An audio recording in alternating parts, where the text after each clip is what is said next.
Hi everyone. Welcome to IsisParenting's Breastfeeding Chat and Learn. My name is Nancy Holtzman. I'm a mother-baby nurse educator, board-certified lactation consultant, certified in pediatrics, and mother of 2 teenagers.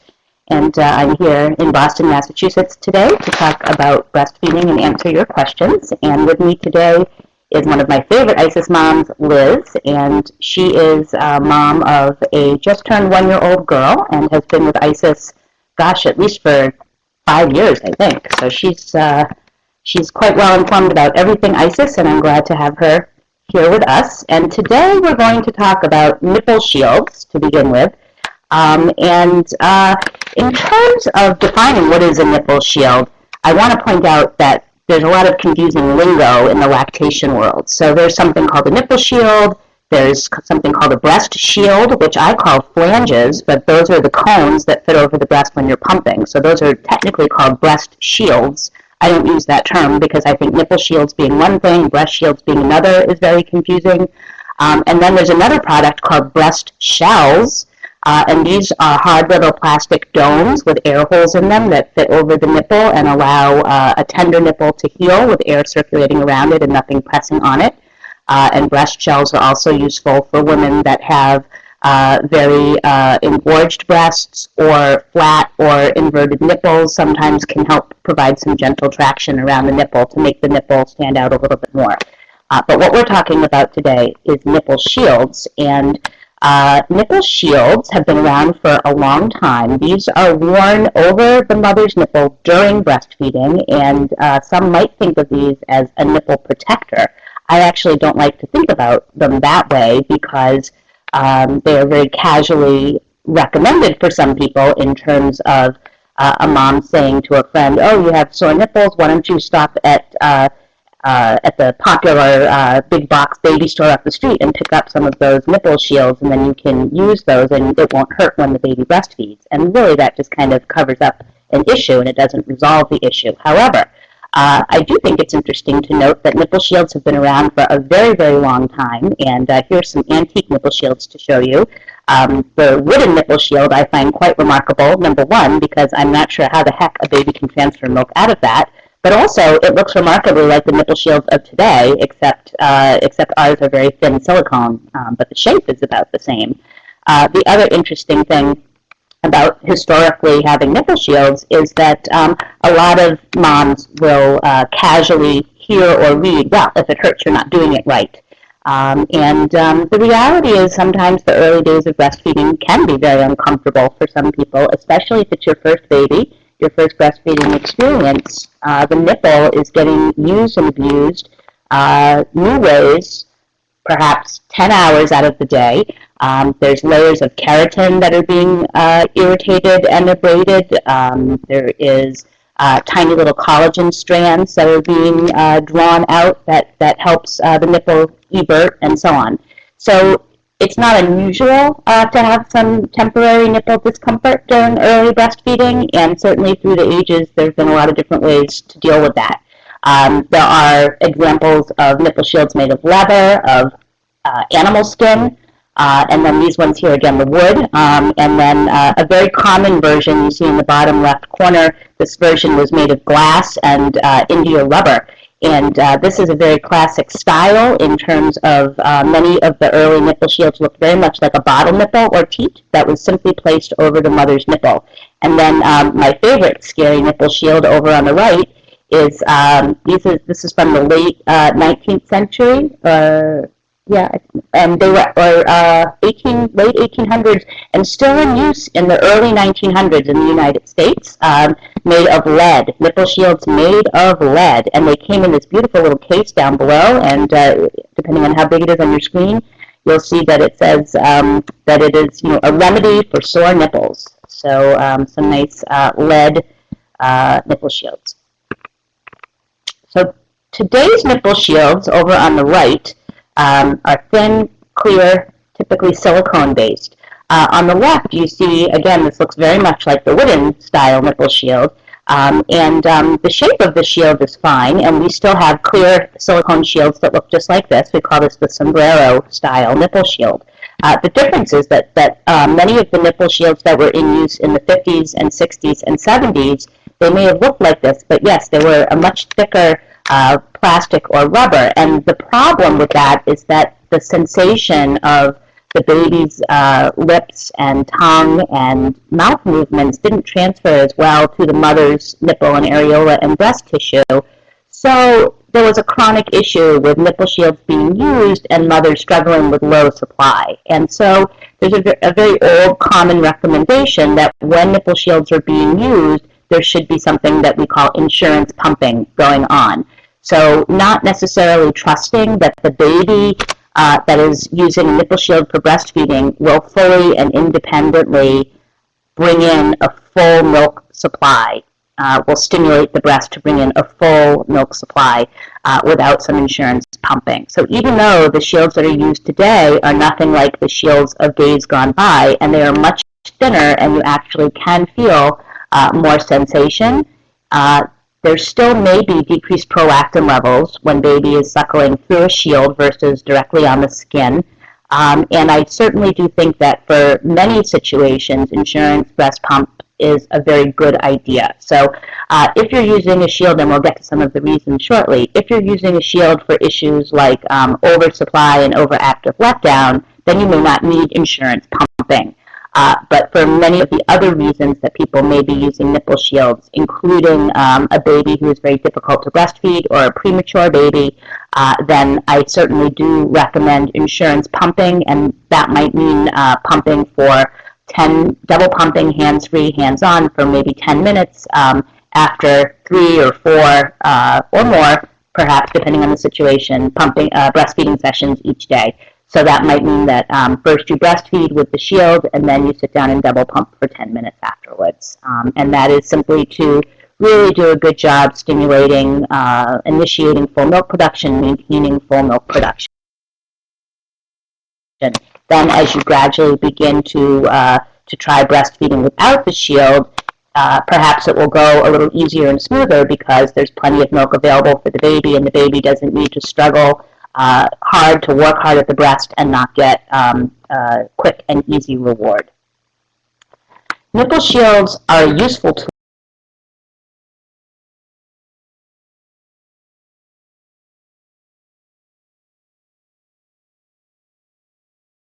for intervention. So it's not something to be used casually.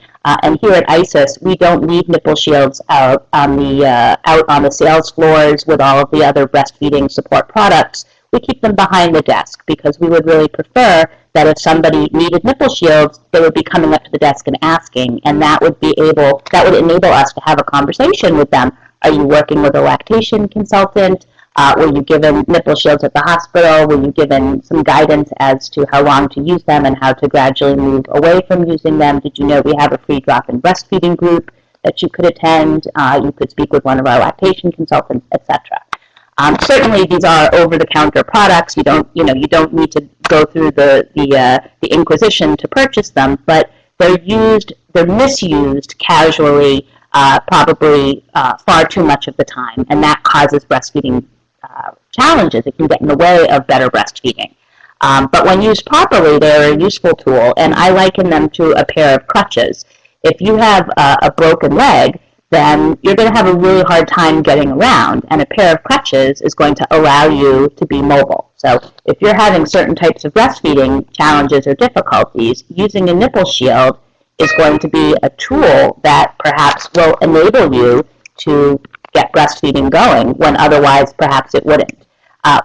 Sometimes, though, my example of this lady, it's not for Halloween, it's the fact that often we use the phrase that nipple shields are given out like candy, sometimes in postpartum units at the hospital, and I understand why. I'm not in any way bashing my colleagues that work on the mother-baby units at the hospital who are under an enormous pressure. Moms are there for 48 hours. The staff nurse has many responsibilities, many of which you can't imagine, and many that are documentation and things that kind of go on behind the scenes that she has to or he has to focus on. And so the hospital staff nurse usually doesn't have the ability to spend 45 minutes sitting at the bedside assisting mom with latch. And because she might have 4 mothers to discharge that day and she needs to document that that the baby is breastfeeding and so on, it truly is very quick and easy to put a shield on the mom, put the baby on the shield, you take a look, the baby is nursing at the breast, and you can tick off that box that the baby is latching and breastfeeding well, okay, with the shield. The issue then is that mom is sent home with the shield and not a whole lot more guidance from there, and that's usually where we see moms. So sometimes the shield can be used like a Band-Aid, and it's just covering up a problem or an issue that may not be a big issue. It may be a small little scrape. It may not be a big problem, but covering it up doesn't necessarily make it go away. Another analogy, though, is that sometimes short-term temporary use of a shield, much like a Band-Aid, can protect a scrape or a cut or a blister or a crack of the nipple and allow for comfortable breastfeeding to happen while healing is going on. And then after 24 or 48 hours, the shield is discontinued and mom and baby can carry on happily ever after. However, the issue again is do people get that guidance and that help along the way? So again, if a mom has a baby who, for whatever reason, is screaming at the breast and is not latching, is not able to latch or able to maintain a latch or isn't able to transfer milk, using a nipple shield may be the best path to breastfeeding. So, for example, is it better to spurn a pair of crutches and just be hobbled and not walk on your broken leg? Or is it better to say, okay, here's a pair of crutches and now I can get around? I think it can be a very, very useful tool to achieve your goal of breastfeeding. So here are some good reasons for using a shield. This is not a comprehensive, exhaustive list, but this is a short list of some of the more common reasons that I can think of. For particularly in a first baby situation, a flat nipple or an inverted nipple, maybe I'll do another seminar just on nipples themselves, but not spending too much time on what is a flat or inverted nipple, because sometimes nipples look flat or look inverted, but in fact evert or do stick out or protrude a little bit when it does come time to breastfeed, and there are some tricks to positioning that can help that. But what you see here is kind of a dimpled nipple that's kind of pointing inward, and the nice thing about nipple shape is that babies actually don't nipple feed, and if they're nipple feeding, it's very painful for mom, and that causes a lot of the breastfeeding challenges that we're familiar with. It's called breastfeeding for a reason. The baby should have a wide open mouth and take in a mouthful of breast. So the nipple itself really gives the baby some sensation in the mouth and something to aim for, but the baby should not be sucking on the nipple. So the fact that a mom's nipple may be a little bit flatter is generally not a huge hurdle to breastfeeding, but it can make things a little more tricky, particularly if baby is used to drinking lots of bottles or has been sucking on fingers and pacifiers and so on. Then they come to a big, soft, smushy breast with nothing much to feel except for the flesh, and they have to really open their mouth and draw in a mouthful and make their own teat, as it were.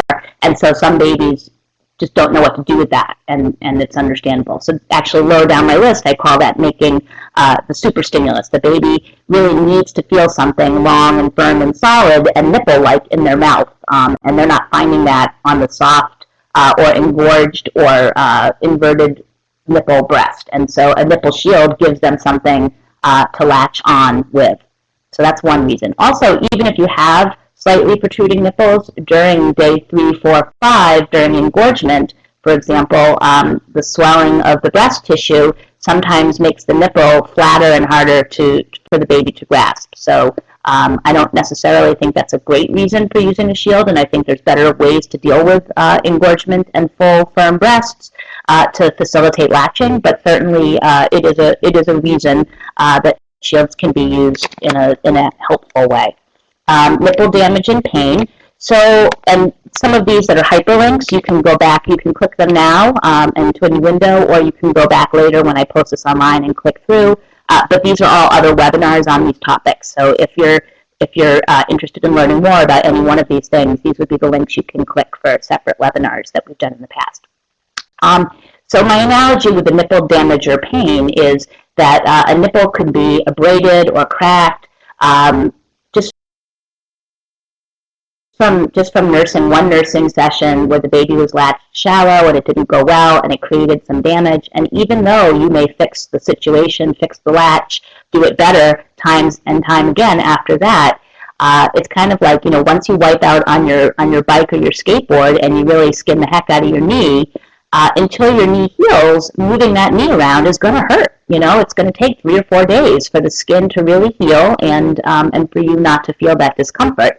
And much like a knee that you need to use all the time, when you're breastfeeding a baby, you need to use your breasts many, many times a day to breastfeed. And so if there's a crack or a blister or damage on the nipple, even though you may be latching better now, it's going to hurt. And so sometimes short-term use of the nipple shield will allow you to continue breastfeeding while healing is happening.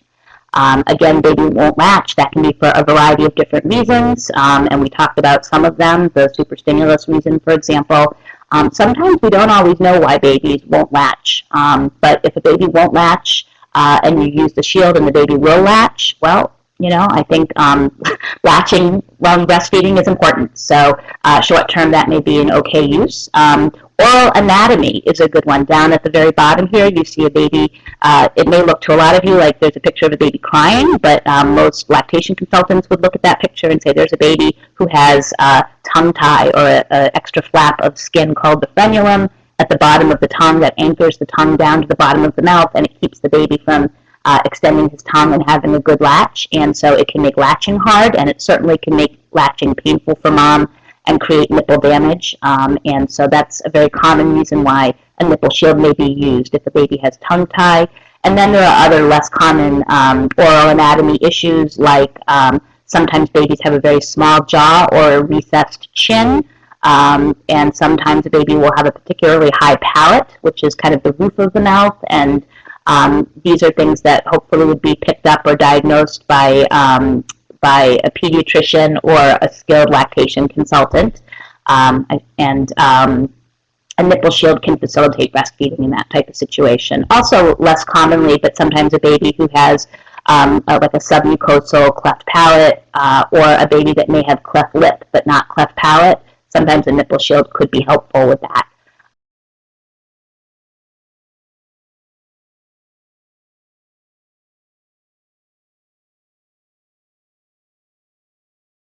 Overactive letdown and oversupply, but a shield may be one way that is helpful. And then in particular, I think one of the key reasons and one of the key beneficial places that a nipple shield can be helpful is working with premature babies.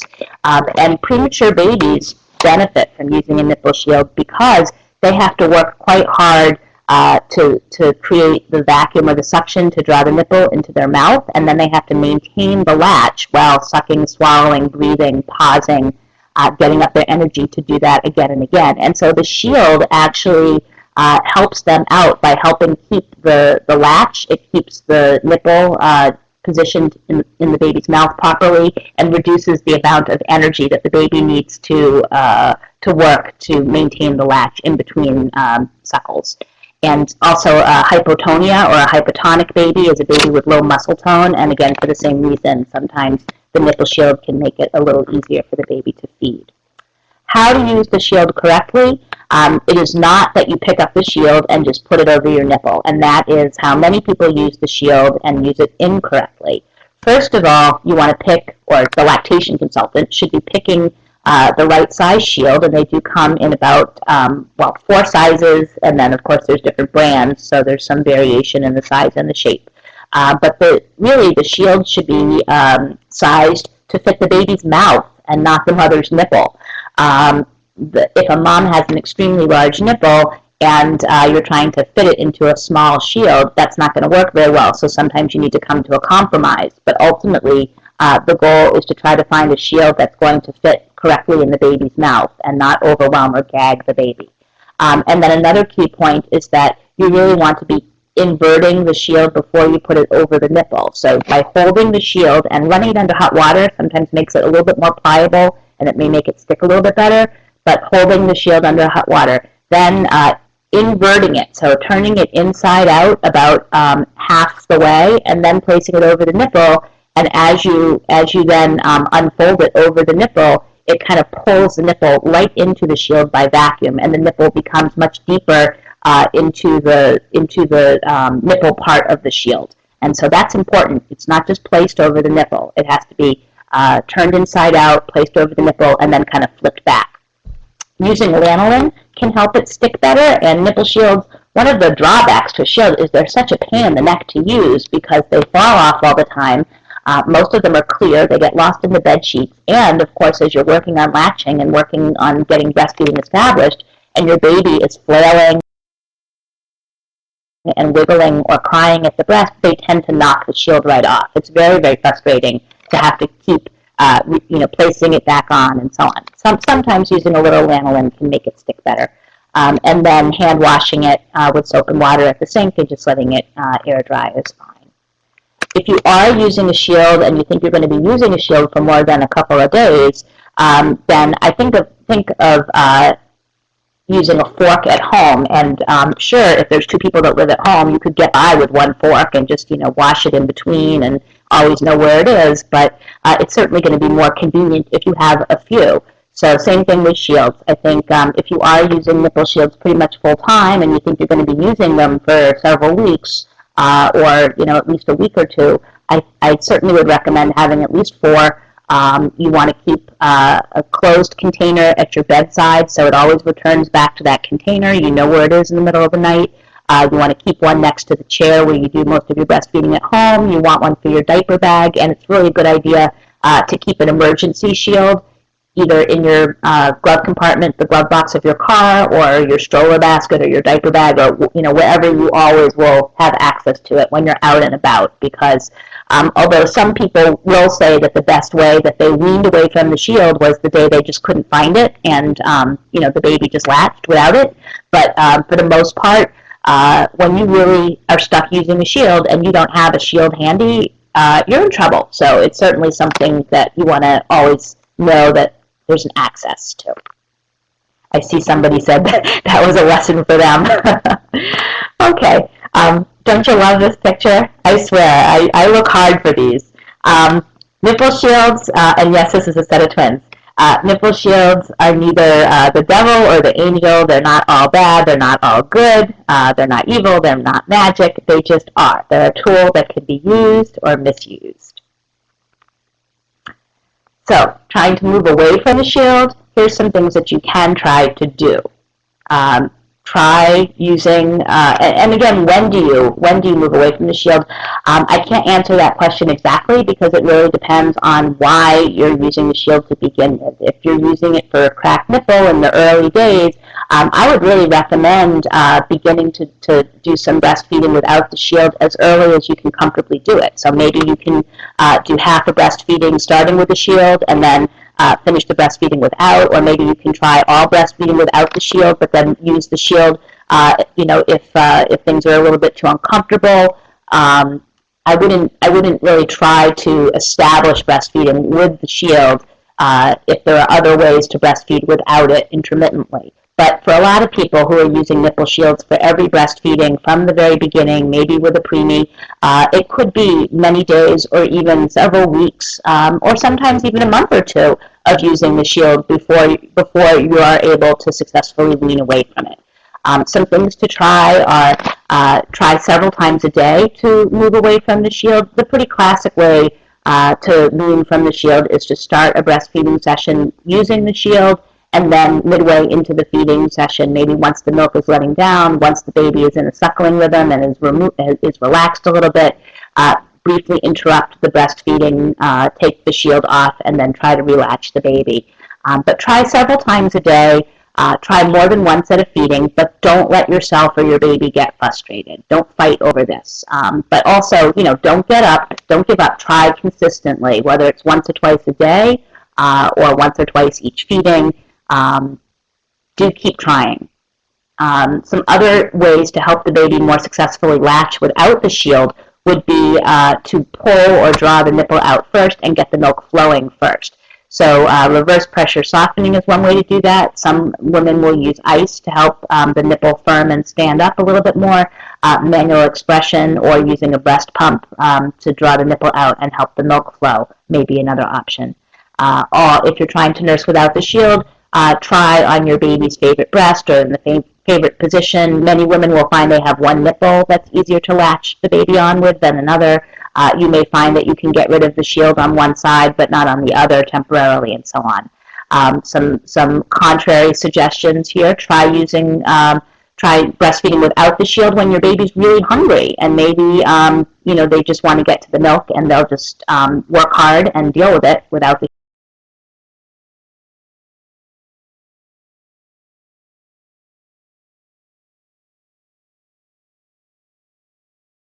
breast near your rib cage to try to firm up the breast tissue and firm up the nipple, and that might help your baby get a better latch. And even if you are using the shield at every single feeding, encourage skin to skin, and even with the baby just kind of sleeping with his face against the nipple, licking, nuzzling, doing a little bit of comfort suckling, any skin to skin, mouth on nipple contact is a positive, even if it's not truly direct feeding. And then, of course, get some help from an IBCLC who's experienced and can give you some support along the way. Some things not to do when you're weaning from the shield. Don't get frustrated. Don't fight with your baby over this. Think about the shield as a bridge toward breastfeeding or a tool that allows you to breastfeed. Be grateful, I guess, that we have some tools at the ready that can facilitate successful breastfeeding, even if it's not exactly the way you imagine it. Some women are, they just kind of come to terms with it and say, okay, a shield is how we breastfeed, or a shield is how we breastfeed for now. And some women really resent having the nipple shield. So if you're one of the people that really resents it, just try to think to yourself, like, gosh, isn't it good that we have cars now so that we can actually, drive places that we wouldn't be able to get to before? Isn't it great that we have wheelchairs that allow people to, to move from one place to another? And it's great that we have nipple shields that can allow you to breastfeed when perhaps you weren't going to be able to do it as easily, at least in the short term. Don't ever think that it's going to be too late to move away from weaning. I get this question all the time, and you can fill in the blank with the number. I've been using a nipple shield for fill in the blank. This number of days, this number of weeks, this number of months. Is it still possible for me to wean away from the shield? The answer is yes. Don't ever think it's too late to wean away from the shield. On the other hand, don't stress about using the shield if it's the only way it works. So don't let shield bashers get you down and have people constantly telling you that you need to stop using the shield. Your baby is 2 months old, 4 months old, thriving, and you've been using the shield all this time. Chances are breastfeeding is working for you. So if the shield doesn't bother you too much, don't let other people rain on your parade. Other things, don't go cold turkey or try to starve the baby out. Again, some people may decide, okay, I'm just going to put the shield away and go for half a day and see how it goes, and that's okay. But again, you don't want to let your baby get red-faced and screaming and withhold food and so on. Don't allow a sloppy, painful latch just because the baby is latched on without the shield. Again, you're gonna, you end up doing some nipple damage, or you're teaching the baby bad breastfeeding behaviors without using the shield. It's not going to get you where you want to go in the longer term. Old recommendations that you may see or hear, but don't do, don't trim away the tip of the shield bit by bit. That just creates sharp edges on the silicone, and it's not recommended, and it won't work anyway. Don't be surprised if you have, 2 steps forward, 1 step back. If the baby does better without the shield in the morning when your supply is strong, they won't nurse without the shield in the evening when they're cranky, and etc. That's okay. Don't hesitate to get help, especially if you stop using the nipple shield and then you have nipple soreness again, or you develop a new crack or a blister. Lactation consultants can help you with the positioning, can try to figure out what's going on that's creating the discomfort or the damage. And then finally, I want to let you know, don't assume that your next breastfeeding experience is going to be the same. Particularly if you were someone who had kind of shorter or flatter nipples, This baby is doing a lot of hard work and paving the path for another baby that might come down in the future, and is really helping. You'll probably discover, if you had flat nipples, that at the end of breastfeeding this baby, your nipples aren't quite as flat anymore. And so your second baby may have an easier time with latch altogether. Plus, if you were able to successfully breastfeed your first baby, even using assistance and nipple shields and so on, you probably have in the back of your mind that breastfeeding works, it's going to work, and you're going to make it work one way or another, and you have more confidence the second time around as well. And each breastfeeding experience is different, each baby is different. Second babies and second breastfeeding sessions often go better because your milk comes in sooner, you're more experienced, you have more perspective, and so on. So a lot of good things happen that way. Keep your eye on the prize. Stick with it because breastfeeding is important, and when it's going well, it is truly a joy, and it's a special time in the life of being a mom. And it's got a cute private comment. And you know, a shield it's just a little piece of plastic. It's just a little piece of plastic. And the important thing is that you're building a breastfeeding relationship, and you know, one way or another, your baby is in your arms, is cuddled close to you, and certainly is receiving breast milk, and that's keeping your eye on the prize. Next week, we'll be back. I will take a couple of these questions. Don't worry. I know I talked a lot about nipple shields. But next week, we'll come back, and please add it to your calendar, spread the word, sign up for our newsletter, follow us on Twitter, etc., etc. And let's see what we have. Here's a question from a mom. This mom was first one into the chat room, so I'm definitely answering hers. My nipples got sore even using the pump. Can't feed without the shields yet. My baby is 2 weeks old and has a very high palate, according to my lactation consultant, and my nipples are not very large. How long do you think it may take for the palate to drop? You know, it's hard to say. We all have different oral anatomy. I'm not sure that a palate ever really drops. Maybe that was told to you. I'm not sure. The palate is the arch, the roof of the baby's mouth. It may just be shaped that way. But sometimes babies grow into the breast and breasts grow into the baby. And 2 weeks is still a learning phase. And I think that, you know, if you can breastfeed using the shields, we covered a lot of information here that probably will answer some of your questions in terms of trying not to sweat it if that's how you're breastfeeding now, but don't hesitate when you feel ready to begin transitioning away from the shield. Don't get frustrated and think that you'll never be able to breastfeed without a shield. You may have many, many weeks, months, or years of breastfeeding in your future that may or may not have a shield involved. So keep your eye on the prize and celebrate all of the experiences, the breast milk, and the benefits that you and your baby together are sharing. And with or without the shield, it will happen. Okay, question from this mom. Thanks for your advice. A couple weeks ago, I shared my story about trying to nurse my baby again after bottle feeding her for a while. She nursed for 5 minutes every morning. Yay! So I remember this mom was exclusively pumping, pumping and bottle feeding the breast milk. Wanted to know, is it too late to bring the baby back to the breast? And it sounds like baby is going to breast 5 minutes every morning. That's beautiful. That's just beautiful. I'm happy for you. Keep up the great work. Here's a question from a mom. By the way, will we talk about medications during breastfeeding? I'm thinking of getting the flu vaccine. Is that safe? Thank you. I'm always happy to take specific medication questions. Usually I take them via Twitter. You can send them a particular medication question to me via email if you would like. We have a breastfeeding warm line that maybe Liz can put the phone number up to. We will look up the medication for you and tell you what the resources say about it. I'll tell you right now, the flu shot is safe and for breastfeeding women to receive. My personal philosophy is that parents of young children and caregivers of young children should all get the flu shot, and babies over 6 months old are recommended to get the flu shot. And if they are over 6 months old and it's the first year that they're receiving flu shots, in fact, lucky babies, they will need 2. I believe they're a month apart. So they will need 1 flu shot, and then you go back a month later and get the second flu shot. This is for the baby over 6 months. The parents should go to their healthcare provider or your local flu clinic, or any drugstore usually does them, CVS, Walgreens, and so on.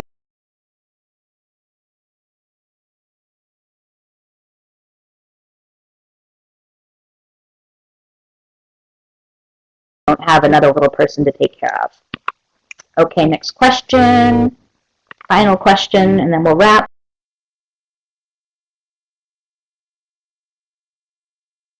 My baby has 2 care providers, my mother and my mother-in-law.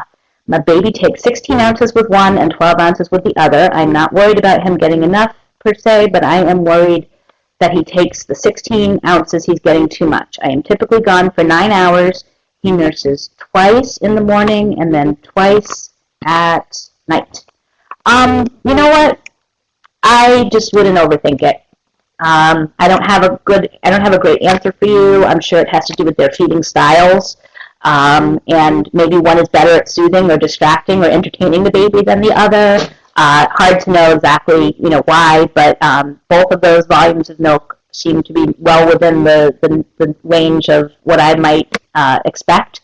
And for the mother-in-law or the mother that's giving the 16 ounces, I would just kind of encourage her not to really go much beyond that over the coming weeks and months. So when the baby that's now getting 12 ounces, that may gradually creep up over the coming weeks and months, but 16 ounces to 18 ounces seems like a reasonable volume when you're gone for 9 to 10 hours as the baby grows. So typically, you think by the time a baby's about 6 months old, maybe he'll be getting or she'll be getting, I'm just giving up approximate volumes here, maybe 4 ounce bottles every 2.5 to 3.5 hours, or maybe 5 ounce bottles, 5.5 ounces max. Those of you who are frequent listeners may hear me tell you that I really don't think a milk-fed baby generally needs much more than 5 ounces in a bottle ever as they get older. So I really would try to kind of max off the volume at that point. Stick with the slow flow bottle nipples so that the same volume of milk is more satisfying and takes longer to drink and enjoy. On that note, I think it's time for us to wrap up today. I want to thank you all for coming today, and in particular, thank Liz for being here in our chit-chat room as our moderator, and I will see you next Tuesday at the Sleep Chat, which is at 12 p.m., and I will see you next Thursday at the Breastfeeding Chat, which, again, is at 12 p.m. Have a great week, everybody. Thank you.